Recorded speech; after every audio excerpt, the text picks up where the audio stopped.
ಹೇ ಶಾರದೆ ದಯ ಪಾಲಿಸು, ಈ ಬಾಳನು ಬೆಳಕಾಗಿಸು.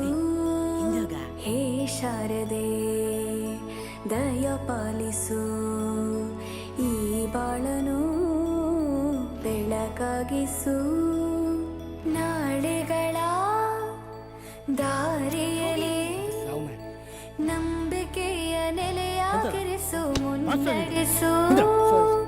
ಕೈ ಹಿಡಿದು ನಾವಾಡೋ ಪದ ಪದದಲ್ಲೂ ಸಂಚರಿಸು. ಹೂವಲ್ಲಿ ಜೇನು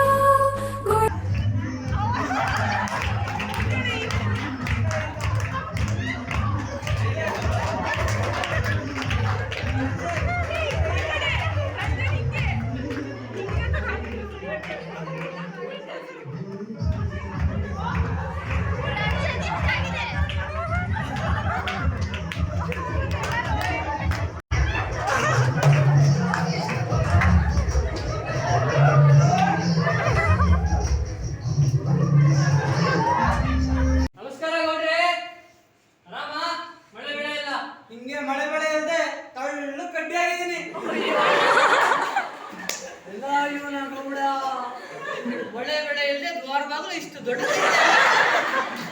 ಒಳ್ಳೆ ಬೆಳೆ ಬಂದಿದೆ. ನಮ್ಮಂತ ಬಡವರು ಗೊತ್ತಿರಪ್ಪ.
ಎಷ್ಟು ವರ್ಷಗಳಾಯ್ತಯ್ಯ ನಿನ್ನ ನೋಡಿ, ಒಮ್ಮೆಯಾದರೂ ನನ್ನೊಂದಿಗೆ ಮಾತನಾಡಬೇಕೆಂದು ಅನಿಸಲಿಲ್ಲವೇ?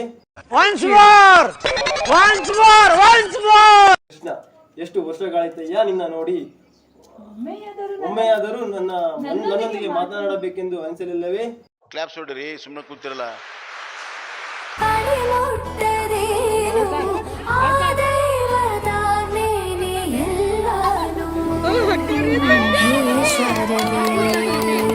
ದಯ ಪಾಲಿಸು, ಈ ಬಾಳನು ಬೆಳಕಾಗಿಸು. ಹೇ ಶಾರದೆ. ಅಲ್ಲಪ್ಪ, ಬೆಳಗಿಂದ ಒಂದೇ ಕಾಲಲ್ಲಿ ನಿಂತ್ಕೊಂಡು ಒಂದೇ ಸಮನೆ ಭಿಕ್ಷೆ ಬಿಡ್ತೀಯಲ್ಲ, ಕಾಲ್ ನೋಯೋದಿಲ್ವೇನಪ್ಪ? ನೋವಾಗ್ಲೇಬೇಕಲ್ಲ ದೊಡ್ಡವ್ರೆ. ಅವಾಗ ಏನಪ್ಪ ಮಾಡ್ತೀಯಾ? ಹಿಂಗ್ ಚೇಂಜ್ ಮಾಡ್ಕೊಂಡು ಹಿಂಗ್ ನಿಂತ್ಕೋತೀನಿ.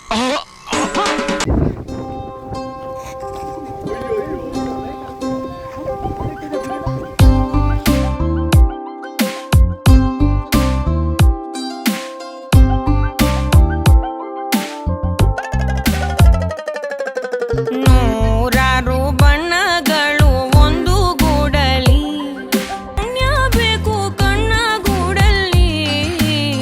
ನೂರಾರು ಬಣ್ಣಗಳು ಒಂದು ಗೂಡಲಿ, ನೂರಾರು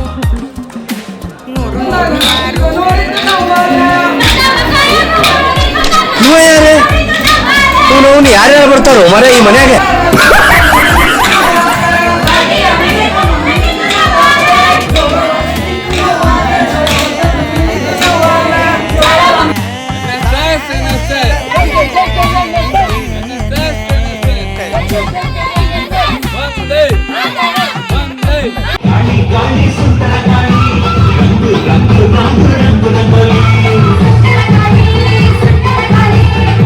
ರಂಗು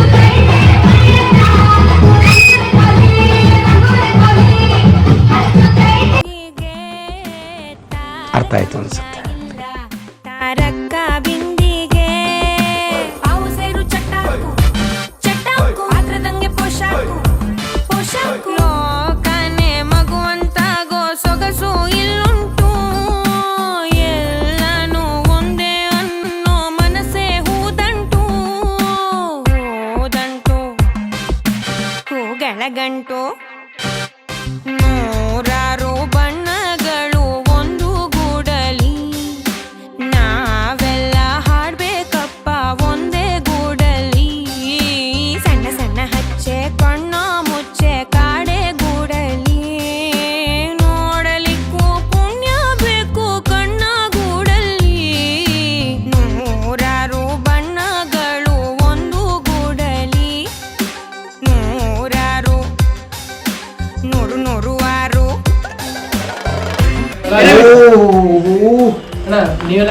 Look at this intersecting lines and transversal lines. Wow, so nice.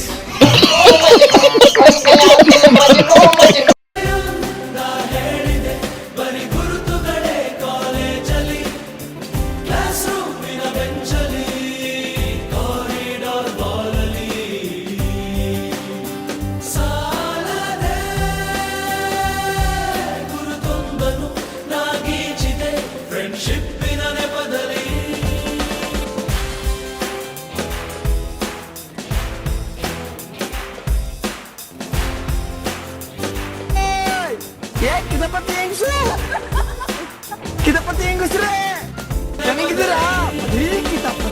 ಬರೀ ಕಿತಾಪತಿ ಒಂದು ಕೇಸ್ ಸೇರ್ಸುದು ಮ್ಯಾನಿಪ್ಯುಲೇಟ್ ಮಾಡುದು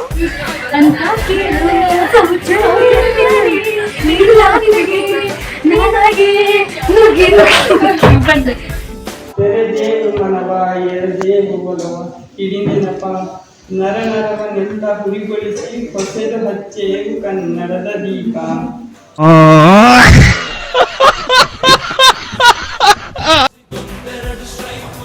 ಆ ಜಿಂಗ ಲಕ ಲಕ ಲಕ ಎಲ್ಲ ಏನ್ ಮಾಡ್ತಿದ್ದೀರಾ? ಬರ್ರ ಬರ್ರ ಬರ್ರ ಬರ್ರ ಬರ್ರ ಬರ್ರ. ಅದು ನಾನು ಅಪ್ಪ ಆಗ್ತಿದ್ದೀನಿ. ಅಬ್ಬಬ್ಬಬ್ಬ ಲ್ಯಾಟ್ರಿ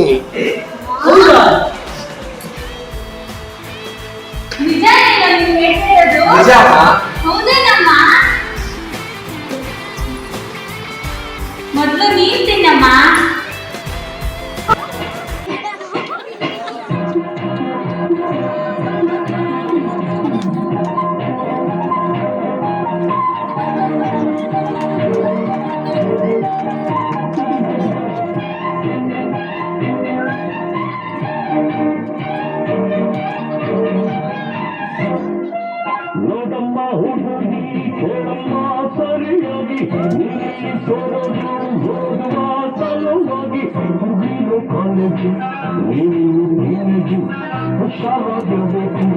ಚೆನ್ನಾಗಿ ಓದ್ಬೇಕು ನಾವು ತುಂಬ ಕಟ್ಲಿಕ್ಕೆ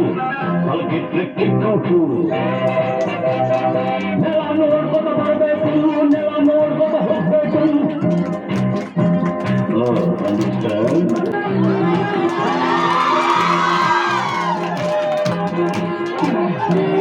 ಸುಂದರ ಯುವಕ ಶಂಕರಾಯ ಬೇರೆಯನಾಗಲು ಬಂದ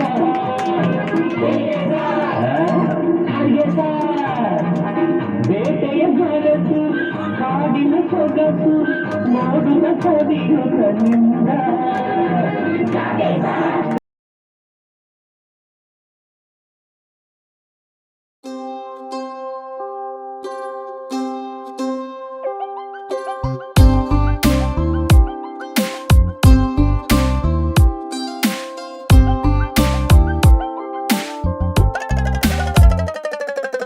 ನೂರಾರು ಬಣ್ಣಗಳು ಒಂದು ಗೂಡಲಿ ನಾವೆಲ್ಲ ಹಾಡ್ಬೇಕಪ್ಪ ಒಂದೇ ಗೂಡಲಿ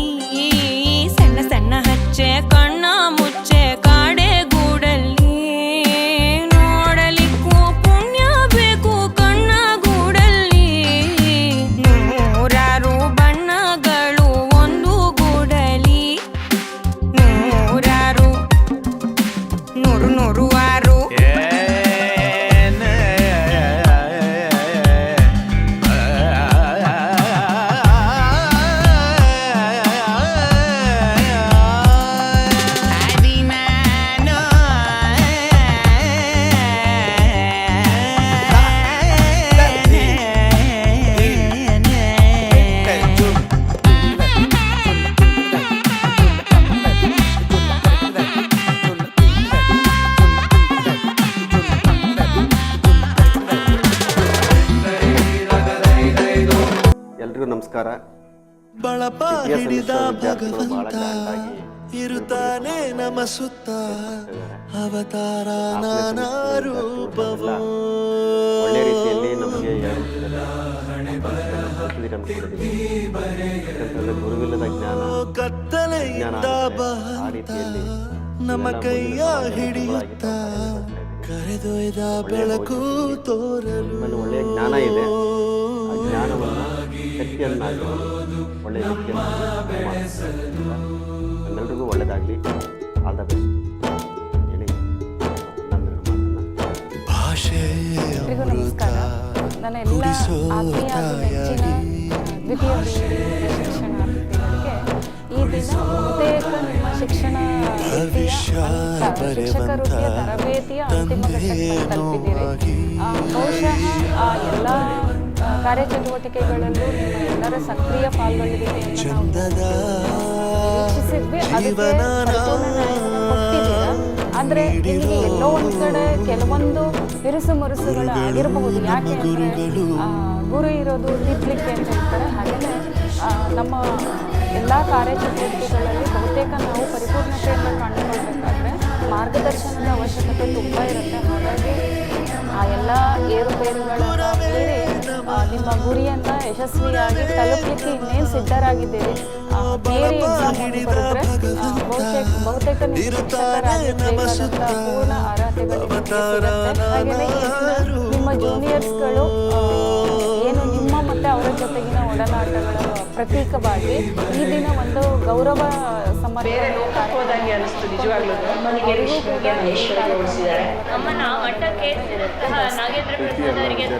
ಗುರುಗಳ ಮಹತ್ವ ಪ್ರತಿಯೊಬ್ಬ ಮನೆಗೂ ಪ್ರತಿಯೊಬ್ಬ ಮನುಷ್ಯನಿಗೂ ಹೋಗಿ ತಲುಪುತ್ತೆ. ದೈಹಿಕ ಶಿಕ್ಷಣವನ್ನು ಗುರುತಿಸಿದರೆ ಅದು ಬಹಳ ಹೆಮ್ಮೆ ಆಯ್ತು. ಕೇಳ್ತಾ ಇದ್ರೆ ನಾನು ಗುರು ಆಗಿದ್ದಕ್ಕೆ ಹೆಮ್ಮೆ ಪಡುತ್ತೀನಿ. ಗೊತ್ತಾಗುತ್ತೆ ಗುರುವಿನ ಬೆಲೆ ಹಿಂದೆ ಇತ್ತು ಗುರು ಶಿಷ್ಯ ಪರಂಪರೆ. ಅದೇ ರೀತಿ ಹಾಡು ಇವತ್ತು ನಾವು ಕೇಳಿವಿ ಅಂತ ಹೇಳಿ ಬಹಳ ನಮಗೆ ಖುಷಿಯಾಗಿದೆ.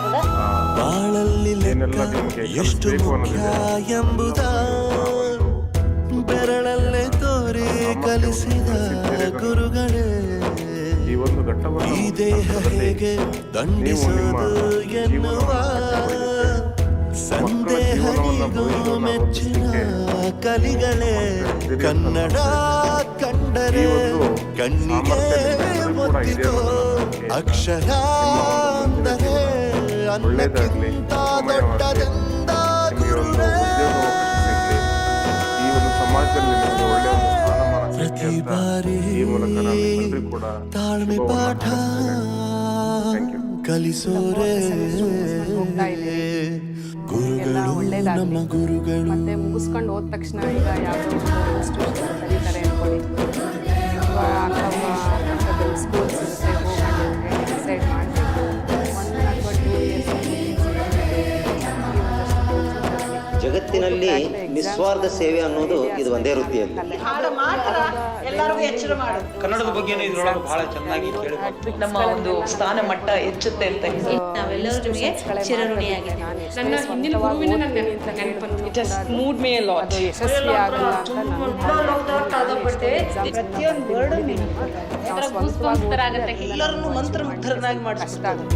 ಇತಿಹಾಸದಲ್ಲಿ ಆದ ತಪ್ಪು ತಿಳಿಸುತ್ತಾ ನಮ್ಮೆಲ್ಲ ನಾಳೆ ರೂಪಿಸಲು ಋಷಿಗಳೇ ಭೂಗೋಳದಲ್ಲಿ ಕಕ್ಷೆಯಲ್ಲಿ ತುಂಬಿದ ವಿಜ್ಞಾನ ಜ್ಞಾನ ತಿಳಿಸಿದ ಹಿರಿಯರೇ ಮಾನವ ಲೋಕಕ್ಕೆ ಸತ್ಯದ ಶಾಂತಿಯ ಸ್ನೇಹದ ಪ್ರೀತಿಯ ಮಾರ್ಗದರ್ಶಿ ಮಾರ್ಗಸೂಚಿ ಗುರುವೇ. ನೂರು ಜನ್ಮ ಗುರು ಋಣವು ಎಕ್ಸಾಮ್ಸ್ ತೀರಲ್ಲ. ಅವಾಗ then only you have to solve the exams. ಮತ್ತು ಅಲ್ಲಿರುವಂತಹ ಟ್ರಿಕ್ಸ್ಗಳನ್ನೆಲ್ಲ ನಾನು ಹೇಳ್ಕೊಡೋದು ಒಂದು ಇನ್ಸ್ಟಿಟ್ಯೂಷನ್ಸ್ಗಳೇ ಮಾತ್ರ ಬಿಟ್ಟರೆ ನಾನು ಎಷ್ಟೇ ಸ್ವಂತವಾಗಿ ಓದ್ತೀನಿ ಅಂತ ಹೇಳ್ತೀನಿ ಅದು ಯಶಸ್ವಿ ಆಗಲ್ಲ ಅಂತ ನನ್ನ ಭಾವನೆ. ಯಾಕೆಂದರೆ ನಾನು ಎಷ್ಟೊಂದು ಎಕ್ಸಾಮ್ಸ್ಗಳನ್ನ ಬರ್ತೀನಿ ನೋಡಿದ್ದೀನಿ. ಯಾವುದಾದ್ರು ಒಂದು ಸ್ಪರ್ಧಾ ಚೇತನ ಸ್ಪರ್ಧಾ ವಿಜೇತದವರೆಲ್ಲ ನಡೆಸ್ಕೊಳ್ತಾರೆ. ಶಿಕಾರಿಪುರದಲ್ಲಿದೆ, ಸಾಗರದಲ್ಲಿದೆ, ಮತ್ತು ಶಿವಮೊಗ್ಗದಲ್ಲೆಲ್ಲ ಇದೆ. ಆ ಥರ ಇನ್ಸ್ಟಿಟ್ಯೂಷನ್ಗಳಿಗೆ ಹೋಗಿ ಒಂದಷ್ಟು ಕೋಚಿಂಗ್ಗಳನ್ನ ತಗೊಂಡ್ಬಿಟ್ಟು ನೆಕ್ಸ್ಟ್ ನೀವು ಕೋಚಿಂಗ್ನ ತಗೊಂಡ್ಮೇಲೆ ನಿಮ್ಮ ರೆಗ್ಯುಲರ್ ಲೈಫಲ್ಲಿ ಓದ್ಕೊಳ್ತಾ ಯಾವುದಾದ್ರೂ ಮತ್ತೆ ಇನ್ಸ್ಟಿಟ್ಯೂಷನ್ಗಳಿಗೆ ವರ್ಕ್ ಮಾಡ್ತಾ ನೀವು ಲೈಫನ್ನು ಲೀಡ್ ಮಾಡಿ. ಫಸ್ಟಿಗೆ ಅದನ್ನು ಒಂದು ಪ್ಲ್ಯಾನ್ ಮಾಡ್ಕೊಳ್ಳಿ. ಈಗ ನಾವು ಏನು ಮಾಡಬೇಕು ನೆಕ್ಸ್ಟು ಅಂತ ಹೇಳಿ ಆ ಪ್ಲ್ಯಾನಿಗೆ ತಕ್ಕ ಹಾಗೆ ನಿಮ್ಮ ಎಫರ್ಟನ್ನು ಹಾಕಿ. Thank you. ಎಲ್ಲರಿಗೂ ನಮಸ್ಕಾರ.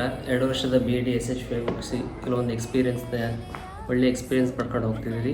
ನಿಮ್ಮೆಲ್ಲರಿಗೂ ಸಹಿತ ಒಳ್ಳೆ ದೇವರು ಆಯುಷ್ಯ ಆರೋಗ್ಯ ಎಲ್ಲ ಕೊಡಲಿ. ಎಲ್ಲರೂ ಸಹಿತ ಉತ್ತಮ ಉದ್ಯೋಗದಲ್ಲಿ ದೊರಕಲಿ ನಿಮಗೆ ಅಂತ ಹಾರೈಸ್ತಾ ಎಲ್ಲರಿಗೂ ಗಾಡ್ ಬ್ಲೆಸ್ ಯು. ಒಳ್ಳೆಯದಾಗಲಿ. 4ನೇ ಸೆಮಿಸ್ಟರ್ ವಿದ್ಯಾರ್ಥಿಗಳು 2 ವರ್ಷಗಳ ಕಾಲ BEd ವ್ಯಾಸಂಗವನ್ನು ಮಾಡಿದ್ದು ಕೊನೆ ಹಂತದಲ್ಲಿದ್ದೀರಿ. ನಿಮ್ಮ ಮುಂದಿನ ಭವಿಷ್ಯ ತುಂಬ ಉಜ್ವಲದಿಂದ ಕೂಡಿರಲಿ ಅಂತೇಳಿ ಹಾರೈಸ್ತೀನಿ. ಮತ್ತು ಎಲ್ಲರಿಗೂ ಒಳ್ಳೆಯದಾಗಲಿ. ಎಲ್ಲ 4ನೇ ಸೆಮಿಸ್ಟರು ಎಲ್ಲ ವಿದ್ಯಾರ್ಥಿಗಳಿಗೂ ಎಲ್ಲರೂ ಒಳ್ಳೆಯ BEdನಲ್ಲಿ ಒಳ್ಳೆಯ ಮಾರ್ಕ್ಸ್ ತಗೊಂಡು ಮುಂದಿನ ಜೀವನಕ್ಕೆ ಒಳ್ಳೆಯ ಹಾದಿ ಅವರಿಗೆ ಸುಗಮವಾಗಲೆಂದು ಹೇಳ್ತಾ ಹಾಗೂ ಒಳ್ಳೆಯ ಉದ್ಯೋಗವನ್ನು ಪಡೆದು ಈಗಿನ ಕಾಂಪಿಟೇಷನ್ ಯುಗದಲ್ಲಿ ಅವರಿಗೆ ನಾನಾ ಥರದ ಸವಾಲುಗಳು ಎದುರಾಗ್ತವು. ಅವನ್ನೆಲ್ಲ ನಿಭಾಯಿಸಿ ಅವರು ಒಳ್ಳೆಯ ಒಂದು ಉದ್ಯೋಗವನ್ನು ತಗೊಂಡು ಮನೆಯ ಜವಾಬ್ದಾರಿಯನ್ನು ಮುಂದೆ ತಗೊಂಡು ಒಳ್ಳೆಯ ಪ್ರಜೆಯಾಗಬೇಕಾಗಿ ಈ ಮೂಲಕ ನಾನು ನಿಮ್ಮೆಲ್ಲರಿಗೂ ಕೇಳಿಕೊಳ್ತೇನೆ.